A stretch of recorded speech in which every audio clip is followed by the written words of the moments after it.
The views, comments, and opinions of the following program do not necessarily reflect those of Morris Media Studios, MorrisMediaLive.com, or its affiliates. Listener discretion is advised.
Fushy ladies, I don't have a quite full voice today, so I'm a little raspy, but to God be the glory.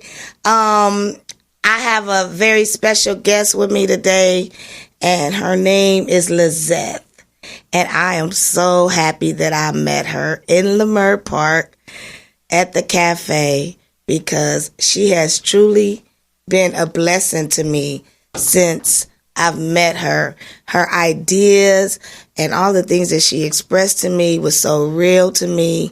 And I just felt like I needed to bring her to the show so that, you guys can also participate and I can share what it is that she told me and how she felt about our system and our community and how we are out here behaving as sisters and brothers, Latinas and blacks and Latinos and blacks, and it's a little controversy out here. It's a lot of controversy out here. It's a lot of division out here, and y'all, we got kids that are mixed out here with Hispanic and black, like everywhere in LA. That's like all over the place in LA, because when you say LA, the first thing that comes to your mind, or should come to your mind, is Latinos and blacks, okay? Because that is the biggest population that make up LA and make LA what it is, So we LA, Latinos and black. If you had a picture, you had to color it, and you had to color it people, you would have to put both, because that's who we are. We are so LA, Latinos and blacks. So I want you guys to welcome Lezeth. Thank you for coming, Lezeth. Thank you for having me. Thank you. And I know you probably like, oh God, what am I doing here? I don't know what the heck. I know, like, oh my God. I have to be honest, I'm a rookie to this whole situation, but I do have my opinions. I have my truth, and when we did speak, we had a somewhat like-minded in what we thought of how our cultures or multicultures blended. So that's where we kind of related. Yeah, I agree. That's how we actually connected. And I felt like, I could be honest at saying that you would come to my show and actually tell the real truth, you're not fabricating. Well, I can say nothing. that I'll tell you my truth and your my truth about how you feel. I have interracial experiences with my child and fears I have because of he being interracial. Can you hear her, LeBron? Okay, good. I'm very soft-spoken. Yeah, yeah, I know. That's okay. That's great. That's better for me, Today I'm soft-spoken because I ain't got no voice at all. Well, you still have a strong voice, trust me, you do. Well, that's to God be the glory on that. Well, I have a grandchild, and she's Latino and black, so I'm sure I share some of the same fears that you share with me about your child being mixed, because I just don't want them to have to grow up and think that they have to choose between one or the other. I want them to be comfortable with the mixture that they are, And I think that it's okay to say that we've been living together and growing up together in elementary schools and, going to church together and living in the projects together and living down the street next door to each other all of our lives, It's always, since I've been in elementary, been Latino and Black. What about you? I've always been Latina, but I've always, as I grew older, I realized that I could relate more to the Black culture. Really? A lot more. Wow. Perhaps because of the struggles, and I will never 100% understand the struggles that the Black culture goes through, because I'll never understand what it is to be Black. I can sympathize, but I can never truly empathize because I'm not Black. However, because I have an interracial child, I have a lot of fears because of that. There's a lot of layers of things that I go through with the understanding that I have an interracial child. First of all, he identifies more with Black than my side. And that kind of hurts me because I want him to be proud of being the Ecuadorian side too. Right. You're Ecuadorian. Yeah, Ecuadorian. Yeah. And so that it kind of hurts me, but I'm proud that he identifies more with Black. And I actually feed into that too, because I don't know how to explain this. And I don't know how controversial it might sound at times. Just whatever it is what it is. I feel proud that he's identifying with Black, because I see the struggles and I understand the struggles from the history, from the enslavement. Because I don't say you guys were slaves.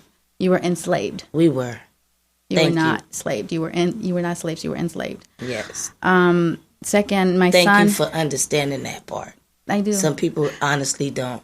I have to give a lot. I have my own understanding when I was 20, 21, but then I've been blessed to have my son's dad, mom, teach me a lot. She's an educator. I have a mentor who's Black, who I have a lot of conversations, open dialogues like this, and she has helped me to understand more. So therefore, I try to also teach that to my son, but he's also very blessed to have his dad teach him a lot. Again, going back to the fears that I have of my son being an interracial child, he identifies, he looks more Black than he doesn't.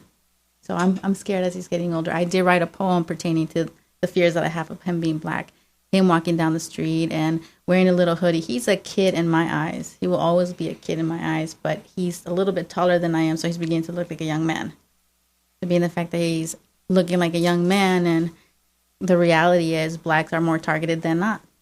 That's right. And then second, I do see that Hispanics are targeted, especially in this time right now because of Trump being in the in office, and his agenda to go ahead and deport a lot of the Hispanic community. Yes.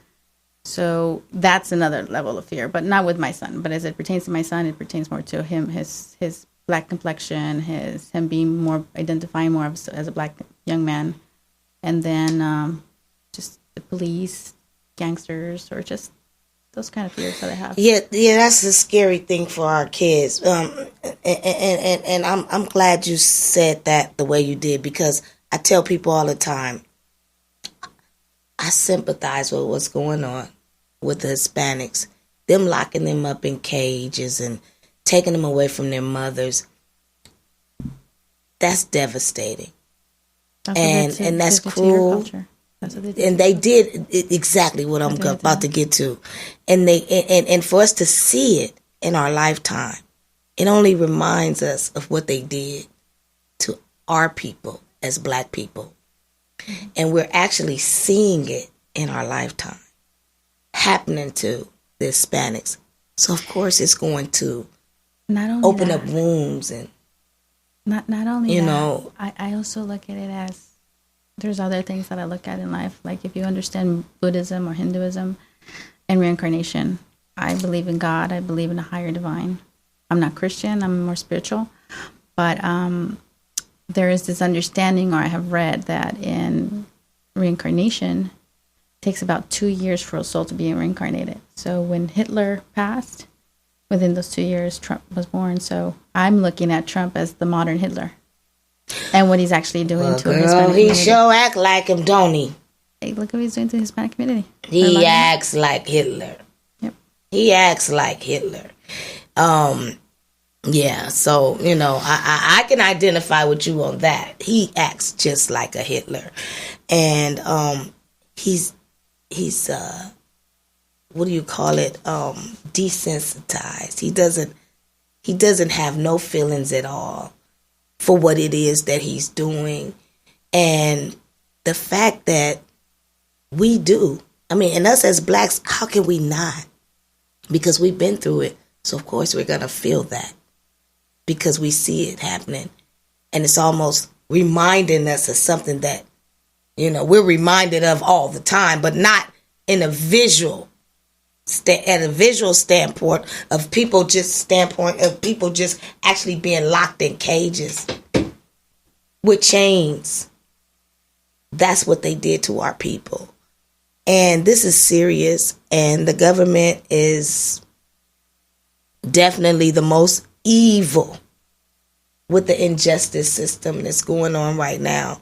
Mm-hmm. And we, as people of God, have to, for the sake of our kids' future, unite, because we need that kind of power to defeat this enemy that we have.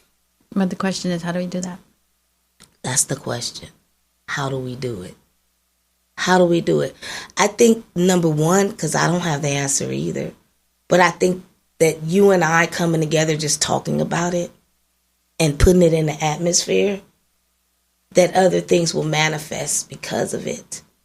And people will start to see things when they weren't really paying attention before, and start to realize. Because even though you're from Ecuador. I was born in Ecuador but raised in California, LA. So in essence, I'm every Hispanic in LA will call you theirs. You understand me? There's layers. Well, there's so many. There's a lot of layers. You're right. And guess what? Believe it or not, it is with us too. We have Africans from Africa that do not identify with us as Black Americans. See, I learned that too. They're having some Black friends, and I'm like, I have to ask. Yeah, what's the proper term to use when I'm addressing anybody that is Black? So a friend of mine told me, well, just use the word Black, because and I came across a few people who said, don't say African because I'm not African. I was like, amen to your friend. All respect, just Black. Just Black. And see, I was, thinking that because to me, that's exactly how I feel. Just Black. We don't want to get into all that. Just Black, because so many layers. But when we say for the Mexicans and the Chicanos, and there's a difference, so we need to just say Latino. A lot of us will say, okay, just say Mexican. Nope. Just say Latinos. Right, because I'm not Mexican, and I don't mean no disrespect to Mexicans. And I can relate to that, because I'm not Ethiopian, and I'm not, you know what I mean? Some of the, Black races that we do have, the layers, I'm truly just Black. Mm-hmm. So when you say that, the most respectful way to come at that is to just say we're Latinos, I respect that, because that's something that we need to know, And just to let everybody know, I too myself am learning even more on the differences between Hispanics, Latinos, Chicanos, and all the layers that of Hispanics or the Latinos, as well as Blacks. Mm-hmm. So I think it's an ever-changing or evolving understanding for everybody, as long as you are open to learn, have conversations, and learn from each other. That's right. Nobody really knows everything. That's important, because your culture and my culture is important, that we continue to allow it to live in our community, so that we can be teaching our kids the Black culture, the Latino culture. It needs to be taught. And it needs to never go away in Los Angeles. And I'll tell you something. I experienced this 2 weeks ago with, when I used to work at a farmer's market. I know two customers. One is Black. The other one is actually Hispanic. But she looks very white. So when we started discussing the topics of what the black culture goes through, because there was a racist individual who actually knocked over the speaker of the. You can put us both. Sorry, you can put us both. Yeah, thank you. We were. They knocked down the speaker because the music that we were playing was all Spanish music. So the racist individual knocked over the speaker, but then the Latina, who looked very white, stepped up faster than the black girl. But then we ended up having this conversation, and I said, I'm sorry for assuming that you were white. Because again, see how we're learning? I'm learning not to go ahead and just quickly judge that you're white just because you look white. But she's very much Latina.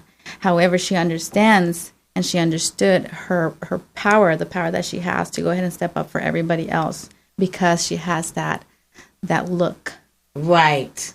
So, there's a lot of white privilege, but she's using her that image to assist and try to help her friend or anybody who needs it to move forward, because she knows that she's just the mere fact that she looks a certain way, she has it a little bit better. Now, see, I'm glad you said that, because I often say that a lot of Latinos have a lot of positions in places like the county, the city, big jobs with big benefits, when before it wasn't like that. Whatever plan they had, it worked.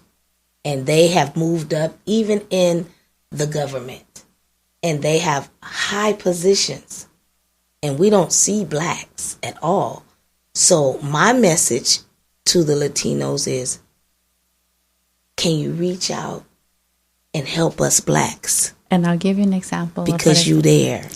It was very heartbreaking for myself to actually experience that when I was with my son's dad, and he was looking for a job.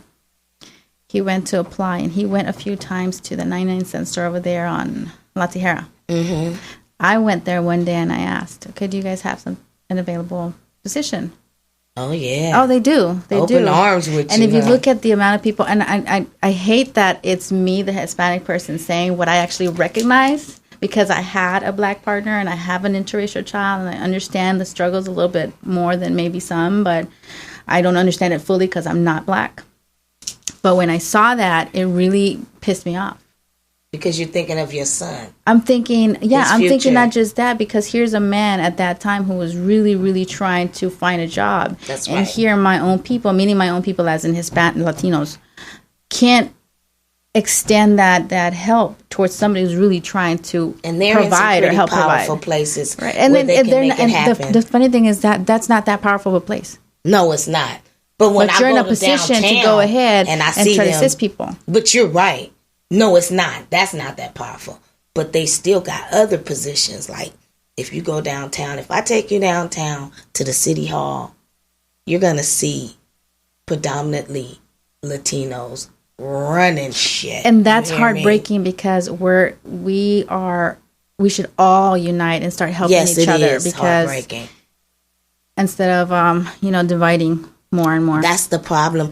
That weakens us when we're divided. We both are very talented and smart individuals, and the government has a way of suppressing you when you have those qualities. They try to suppress us as black people, knowing that black people, if you turn on your radio right now and you turn on the music and you look at the actors and the actresses, well, a lot of them are black people who have paved the way. And all they ever know us for is NFL, basketball, and entertainment. You know what I mean? And it saddens me sometimes to know that if we don't obtain any other skill other than that they feel like that there's no place for them. It's what we're being fed. It's what we're being fed. Because back in the day, my grandfather, he was a carpenter. Just like the Latinos today, how they build things, and they're the electricians, and they're the, they doing everything crafty with their hands. And I mean, making a really good living off of it because it's a necessity. Blacks used to have that too. And I don't know where we went wrong, but I can truly blame a lot of it on the entertainment field, kind of luring us in this. Everybody wants to be a rapper, and everybody wants to be a star. And then why don't we just make a fool out of them and just forget the series on TV? Let's make reality TV shows, because this is the real business. You know what I mean? And then they're not even getting paid for it. But the networks reality TV isn't really reality it's TV. It's not no. A lot of it is scripted, and a lot of it is definitely built to make you look bad. You know what I mean? Sad part. They're not your friends. I literally said, like, I was having a conversation with a friend, and I'm like, I wish that they, I don't know the name of the person who created Basketball Wives. You know, I'm guilty. It was sometimes my guilty pleasure, you know, to see some of the Basketball Wives, because it's kind of entertaining. Unfortunately, I have to admit that. But then I started thinking through the struggles that I went through going to school, the debt that I'm in because of school. I'm like, why I wish that they would do something like that? The struggles of a college student, mom / full employee. It's hard. It's hard. It's hard. And I'm in a lot of debt because of that. You see, yeah. And they don't talk about that part. No. But that's what they feed us. You're right about, you know, that's what television feeds us. That's what television feeds us. Who doesn't want quick money? Exactly. And I actually know Shawnee. She grew up under me because she's younger than me. And I actually know her, you know, know her, you know, growing up as a very young lady to a grown lady. And, you know, I love her. I got a lot of love for her, and especially for her mom, you know, Mary, and, you know, but I tried to reach out to her one time just to say hi, and it's almost like she didn't even try to reach back. But now, back in the day, if I tried to reach out for her, it would have been like easy, because I was always the one taking up for everybody. And you know what I mean? Of course, they had me on their team because I was the squabbler. I was the one that would, you know, be down to go and protect your ass, okay? So back in the day, it's like, oh, you know what I mean? Oh, hey. But now, since you have this reality TV show, I try to reach out to you, and you don't reach out back, because it's not your fault. I know you still love me as a sister, but it's the atmosphere that you in. It changes you. It's all relative. It's all relative when it changes you. I know that, for instance, if I were to, let's put that in the air, when I become more successful, instead of questioning it, I know that I would want to provide and give better for my son. Everybody wants better for their kids, and you want to move forward. The problem, I don't know Shawnee's, I don't know any other lives, but I think that sometimes people forget to go back and give to the community. They forget an awful lot to go back and give to the community. That's why it was very hard to see Nipsey Hussle pass. Because very hard, because Nipsey, he gave back. He did. He got and he gave. He got and he gave. You know, it's some people that I ain't seen since they became famous, like Nia Long. I know her very well. That was my friend growing up. I know who they are through the movies. I'm just telling you, though, like how it is for real. Regina King. I love her. I've not seen them come back. I love her, too. That's my heart. Both of them are my sisters. But I have not seen nobody do what Nipsey's done for our community, and actually not turn their back on the very people and the friends that was there with them all their lives, and come back and reach back to grab them and pull them up too. That's important. Yeah, I do that personally for my friends. You gotta do that. All of us have our struggles, and I will never leave my friends behind. I have one particular friend that if she's going through something, and when I went through something, we looked out for each other. You have to, because that was your friend before it all started. Mm-hmm. And if you're not loyal to nothing, be loyal to yourself and be loyal to God, because that's where your blessings is going to come from. Mm-hmm. You know, some of them didn't see me and say, hey, girl, you still singing like a bird, huh? I'm saying in the back of my head, well, shit. You ain't trying to put me on either, are you?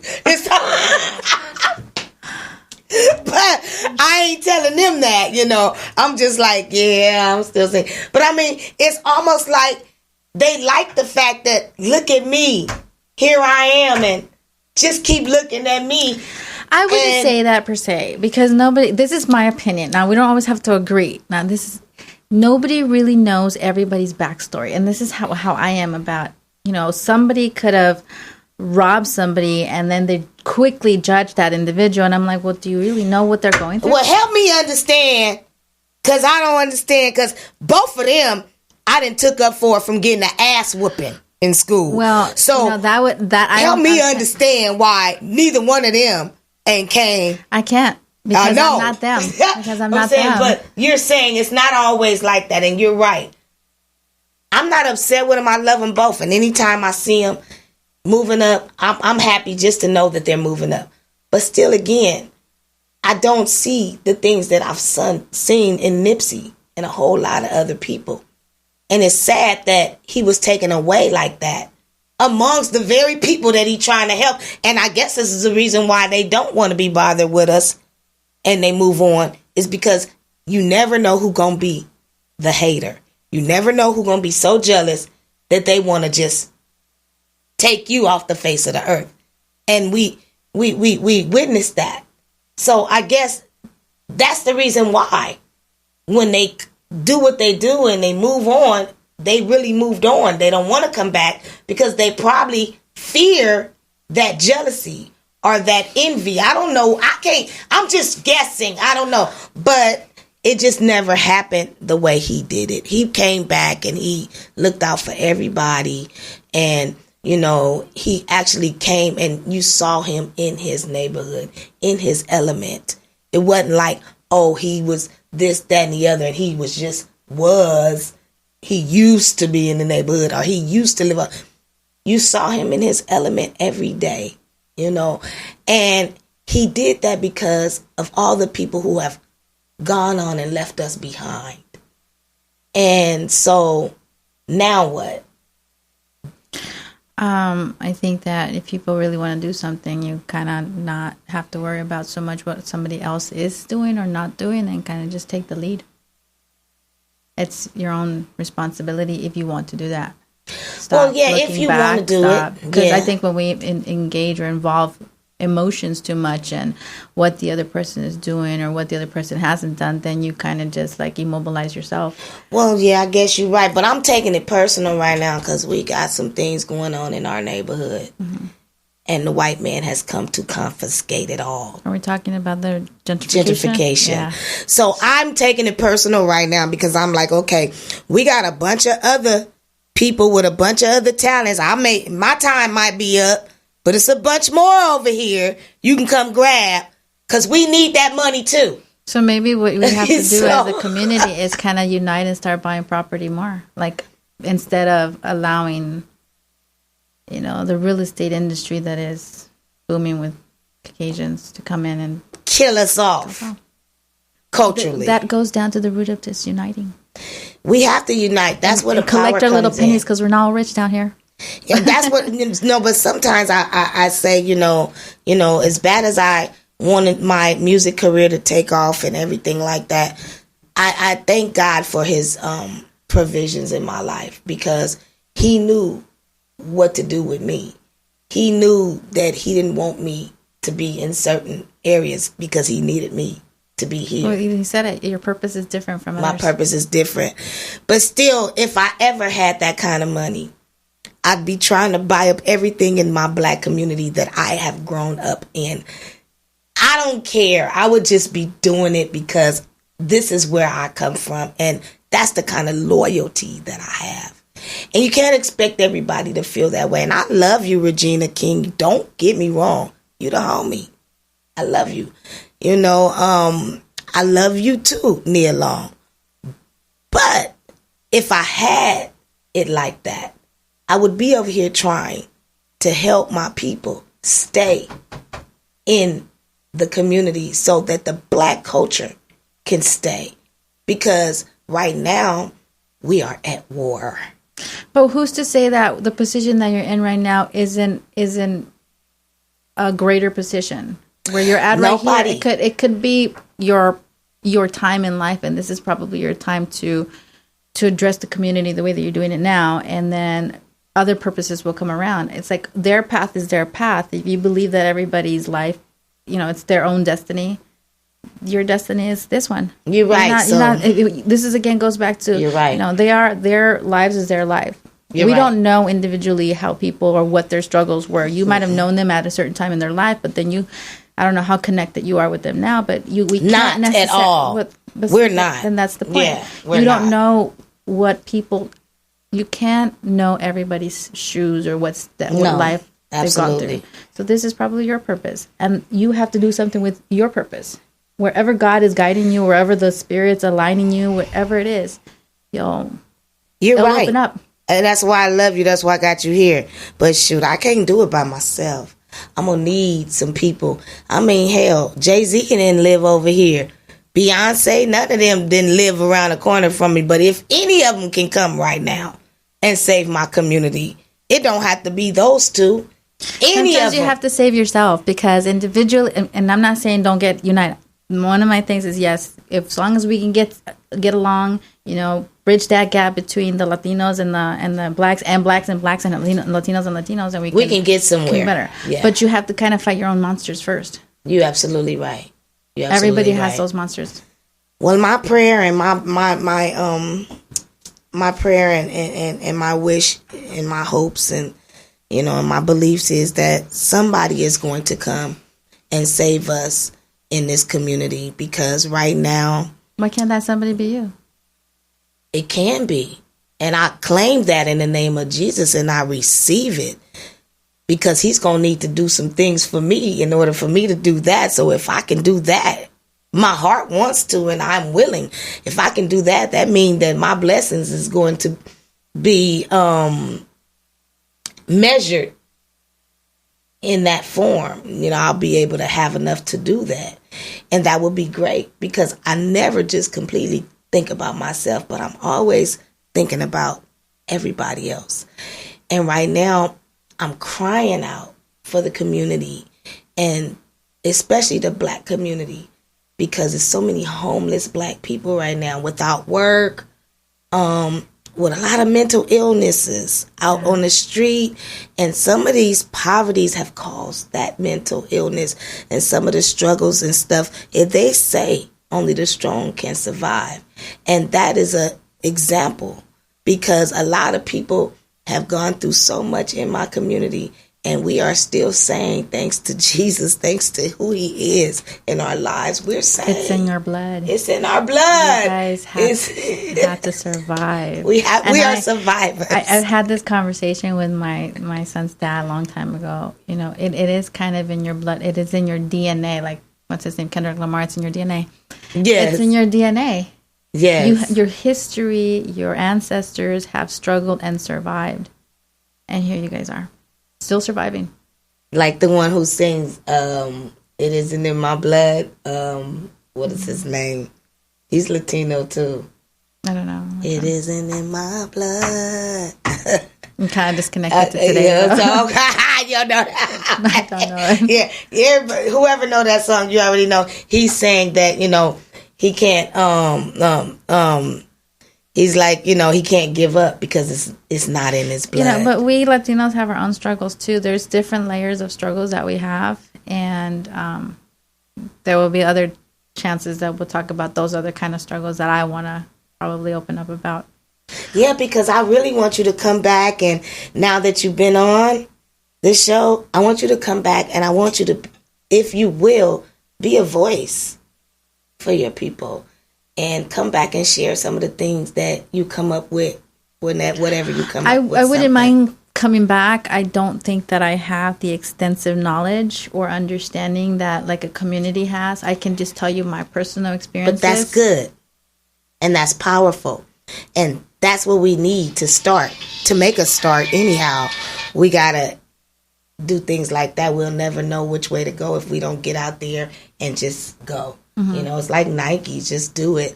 I have something I want you to see, because when I was in City Hall the other day, everybody kept talking about, you know, how much they were giving presentations, and it was like, you know, a lot of Spanish presentations, and they were saying the Latino culture is important, and, you know, we're not going to let you just wipe our culture out, and, you know, we're going to let it live, and Latino this and Latino that, and we did that, and we worked hard, and we're going to do this and we're going to do that.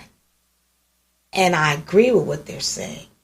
Nobody mentioned blacks. Nobody. But one person who they was there to honor the most, which was James Edward Olmos. Oh, I love him. You know him? Yeah. I love him too.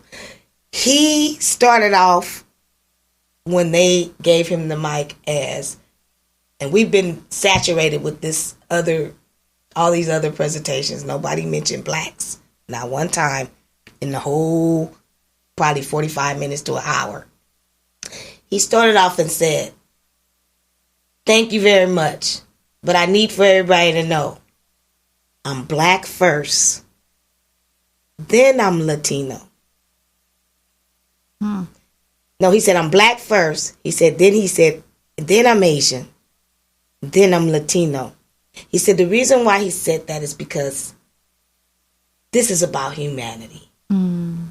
You can't say one without saying the other, because we're all in this struggle together. And if you're going to talk about cultures being kept, you got to talk about the black cultures too. I agree. They're important, just like any other culture. We have to stop leaving people out. And he said, in his lifetime, this is the worst he's ever seen the government. Oh yeah, well look at who's in office. That's why. He said, he said we need to really get it together, because he's afraid it's going to get worse if we don't. It's like when that movement or that statement, Black Lives Matter. I've heard some people say, "Oh no, all lives matter," and I'm like, yes, I understand that, but Black Lives Matter a lot too, because we're so suppressed. You're isolated. Not isolated. That's not the right term. You're targeted. We're targeted often, and that's why it goes down to my son being interracial and being black, identifying more as black, because I'm afraid he will be a target. It's cruel the way they're doing black people right now. My people suffer so much right now, and sometimes I have to kind of get myself together, because I can be somewhere and I can look to the left and I see my sister homeless, and I can look to the right and I see my sister homeless, and I can look straight ahead, I see my sister, brother homeless, and everywhere I look, I see this, no matter where my head turns. Can you imagine the strength that it takes for me to have to endure this every single day in my own community? Only God, only Him, that keeps me strong and keeps me in this position. Every little thing that we do and can connect with people will help, because whatever you can say, whether you're saying, "Oh, you look beautiful, I love your hair," that might be impactful to a young girl. That's right. Who is constantly being told, "Oh, you're through the media, your hair is not beautiful, you have to do this, you have to do that." But I like to compliment black girls, white girls, whatever, everybody.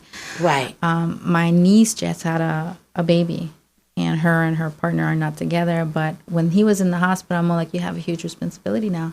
I hugged him and all, and I go, "You have a huge responsibility now. You have to realize you're black." I go, "You're going to be walking down the streets. You as a black man have to go ahead and get your life together, because you have a huge responsibility to her." Oh my God. So you are a blessing. Because that's, the fact that you did say that. Because it's my responsibility to tell this 18-year-old as a man, and, you know, our brains don't develop till like we're 29, the boys, men, 29, and girls, I think girls are 25, fully developed. But he's only 18. And now you've had a child with my niece. And so there's a huge responsibility to stay alive. That's right. As a black man. As a black man. We almost need a whole educational course for survival right now as a black man. And the unfortunate thing is that even black against black crime is like very prominent and hideous. It's a distraction. They want us to be so distracted that we won't be able to get it together. We won't be able to think of a plan. We won't be able to rise above our circumstances. But that's a lie from the pits of hell, and the devil is a lie.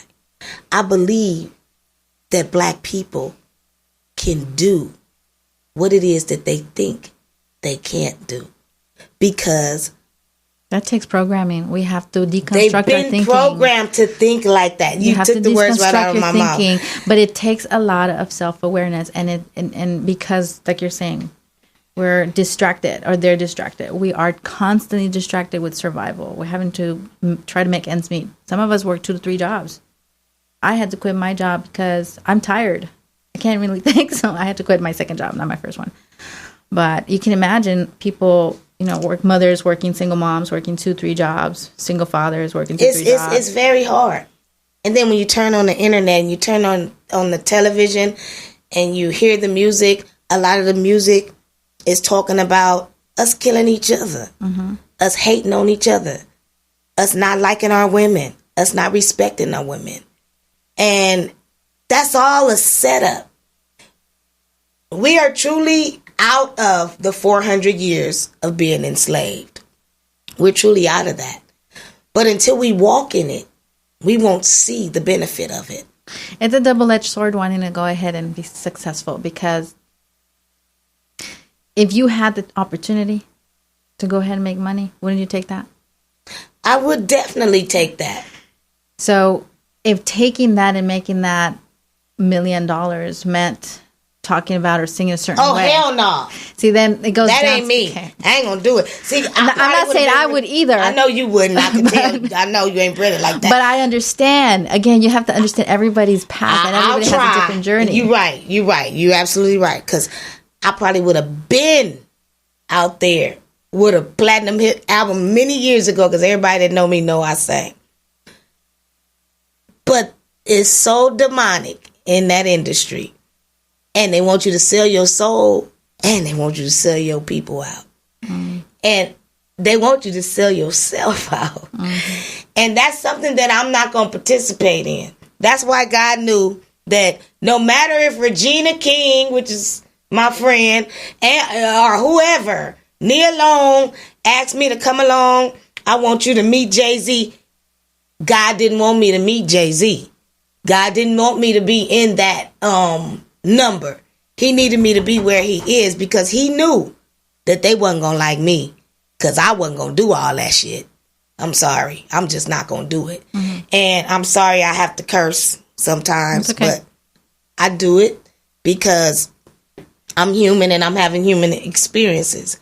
And when I think about stuff like that, I do get a little angry, because we should be stronger in our decisions. We should not want to be followers. We should not want to be like nobody else but ourselves. God has made everybody unique. And as soon as we can figure that out, we'll understand that that can bring us more than we've ever asked for. He never wanted us to labor and do the things that we do in order to make money. He always wanted us to use our talents. And as soon as we figure out what it is that God has for us, we can begin to start moving in another direction, succeeding with our own businesses and our own ideas. Facebook, it wouldn't be a Facebook. We'll have our own book, okay? But we're distracted. So I wanted to, let you hear what, let's hear what he has to say. And I'm giving it up for the Latino Heritage Month this month, because they're celebrating the heritage of Latino Month, the history of it, and how the immigrants came to L.A. And I want to just show a little bit of it, because just like we worked slavery for many years and we made this country rich behind it, because they didn't have to pay us a So dime. our farmers. So did the farmers and the Our immigrants. farmers. So The we United States share the needs the farmers. same pain. So here it is.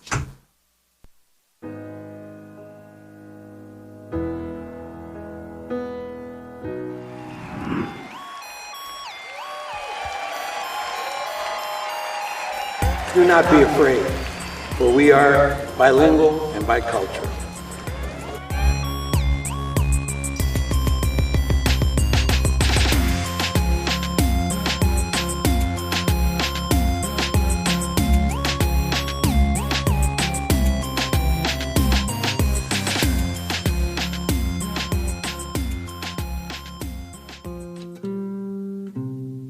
In this current climate that we find ourselves, it's been extraordinarily difficult for everyone. But for some reason, we've been pinpointed out. And the Latino community was hit so hard and has been hit so hard for the last 2 years. So once they have to be free and everybody else, and then the students are crying because of their dad and mom. I don't want my dad. No, the Hispanic people are not doing nothing bad. They're not stealing nothing. They do nothing but please open the door for the parents.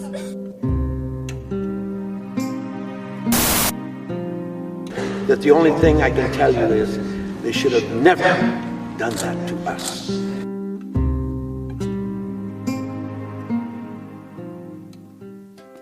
We started this in 1997 with a strong understanding of the needs.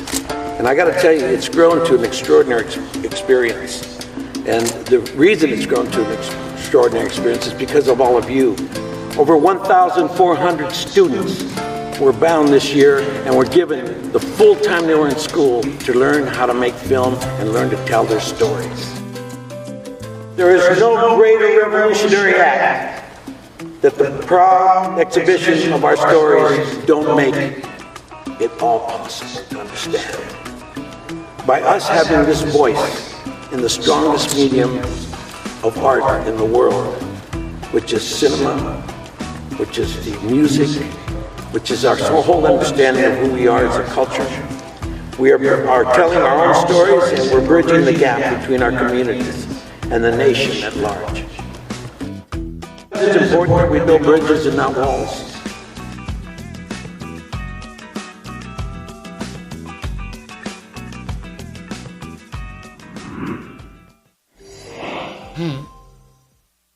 It's important that we bridge the gap. That's when definitely I saw that. And it's important that we build bridges and not walls. Not walls. I just almost got to hold back my tears because the little girl who was crying out for help because they locking them up in cages and taking them from their parents.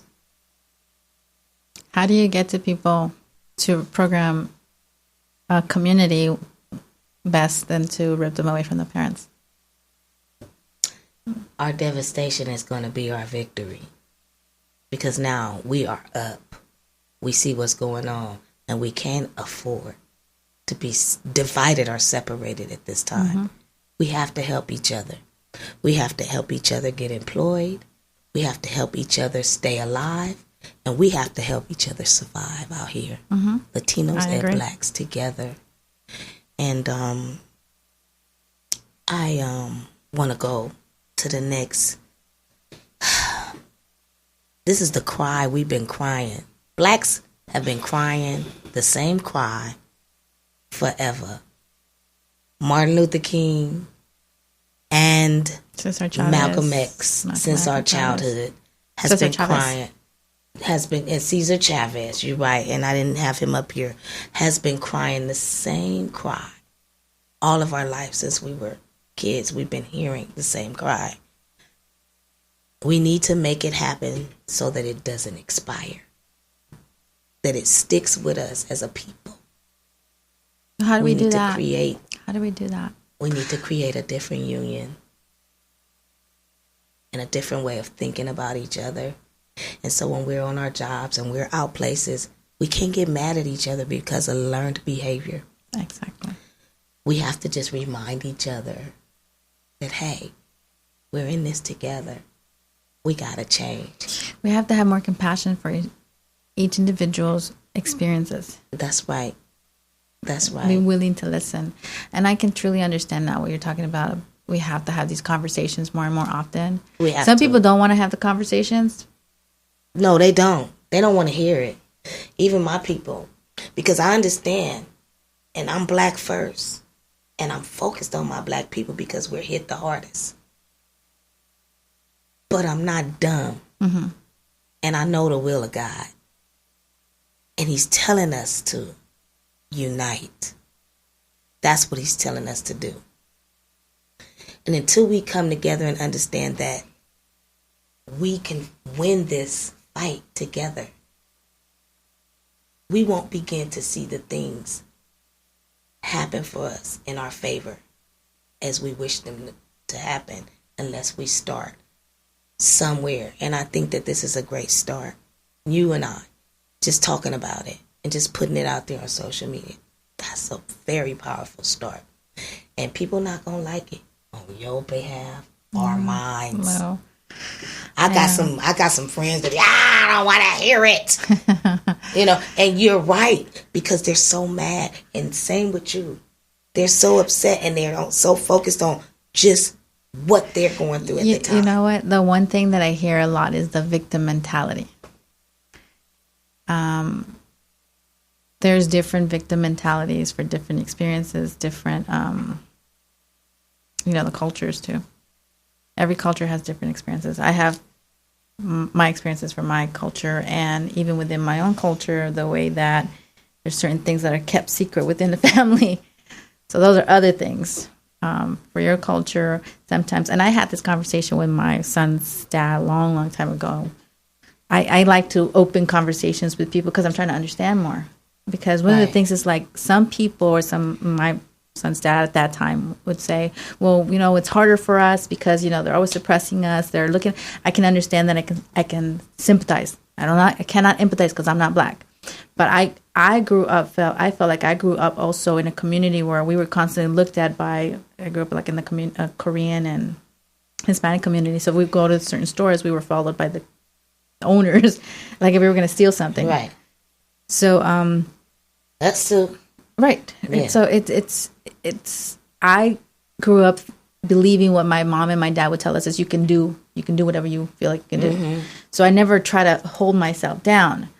I don't necessarily understand that 100% on how some black people would say, well, like we're suppressed, and I do understand to that degree, but I won't understand it completely. Don't accept it is what you're saying. We are suppressed, but let's do something. Let's empower ourselves because we're mentally we're brainwashed, and when I'm saying we're brainwashed, because we're like we're brainwashed too. Right. I'm a female. I grew up with the mentality of I'm going to hit a glass ceiling being a female and Hispanic because I had those moments when I had a interview over the email, and then when I went for the interview in person, they're like, "Oh, you're not the person I was I expected," because my last name is I experienced that because my last name is it's not your typical Hispanic last name. It's actually like it's a European last name, but I'm Hispanic. Mm-hmm. I'm Latina.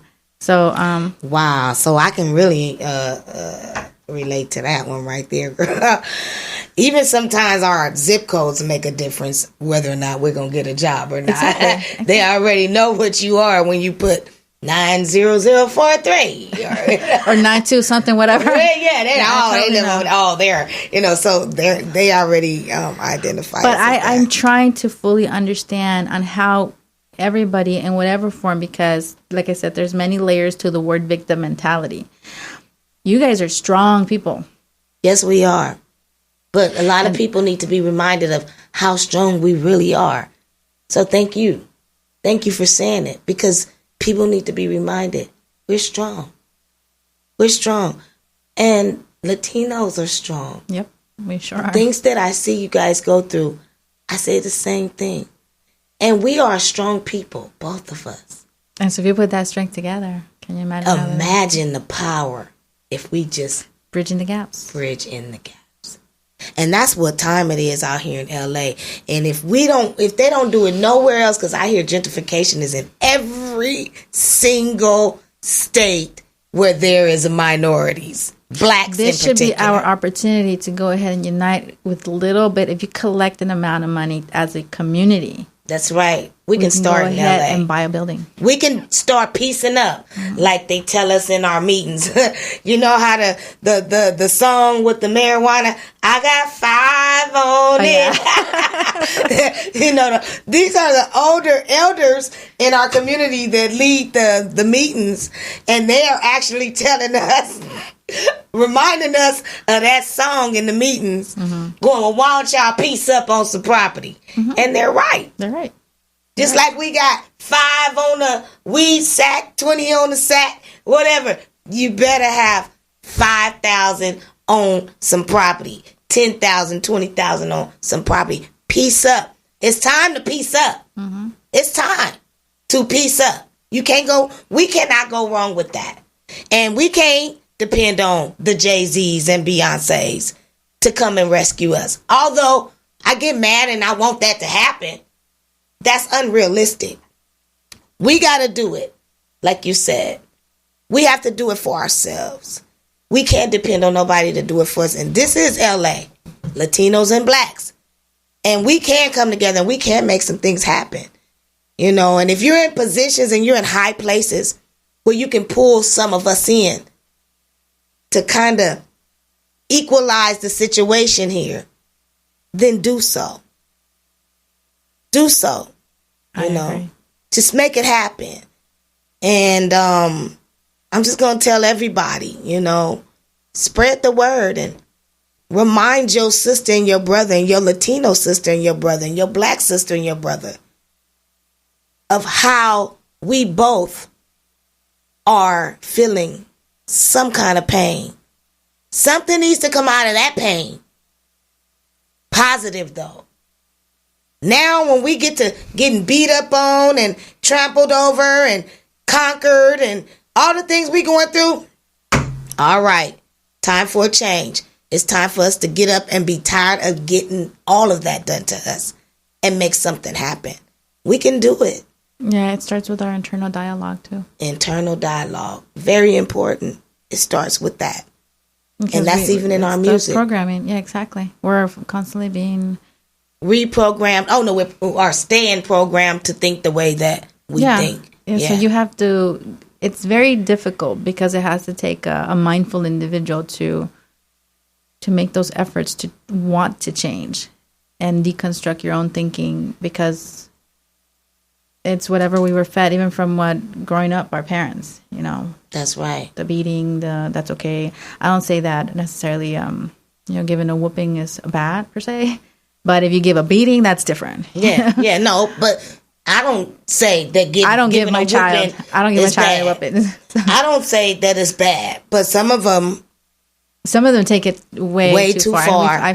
And you know, and all of that, slapping up your kids and all of that's got us in the position that we are in now, where we can't even discipline our own kids. We're gonna change that. We have to heal. We're gonna change that, and we're gonna get back to the everything old. The everything old was good for us.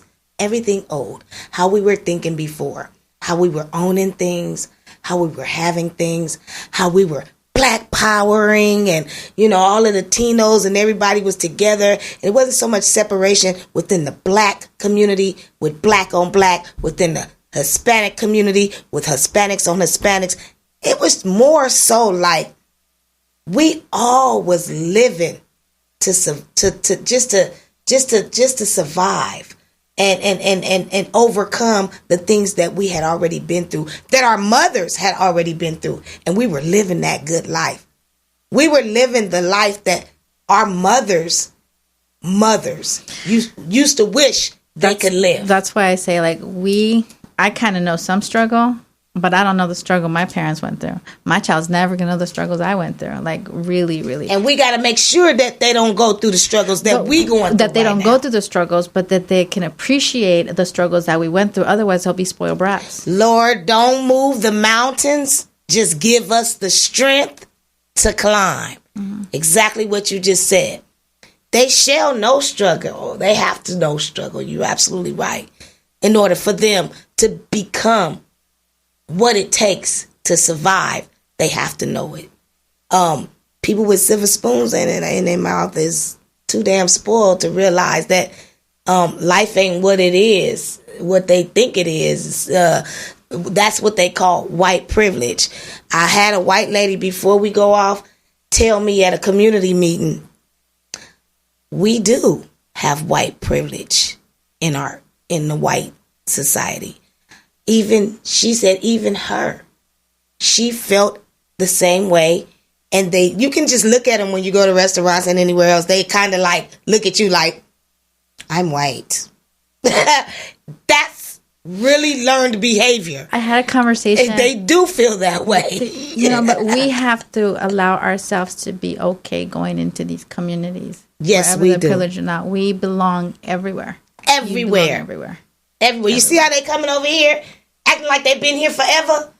I mean, it's almost like they've been living over here with us for like 30 years. And some of them look at you and be like, you have to make them say hello.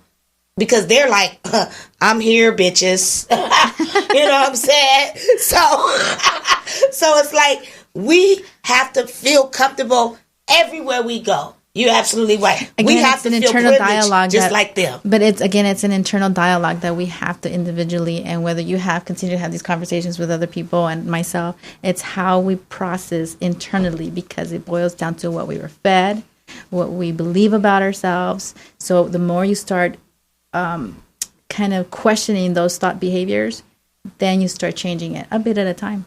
So then you can be comfortable going into whatever environment. Now, I'm going to end on that note because that was powerful. Thank you, Lezeth. Thank you for coming to hang out with me so that we could talk about these issues. And I really don't want this to be the last time that we talk about it, because I think that the community needs it. And I appreciate you. Appreciate you too. And I'll pray, thank you for inviting me. And I'm going to continue to pray that it gets better between the both of us and what we're out here experiencing in Los Angeles, California. It will. We have to believe. Huh? It will. We have to believe. It will. I do believe. Well. So we touch and agree. Yes. So you know what? Stand by me and I'm going to stand by you. Sure. Okay? Let's start there. All right. Thank y'all for tuning in to Testimony. Ciao. What's up, YouTube, Twitter, Instagram, Tumblr? This is Maddie Vocals. When times get rough, we always need somebody.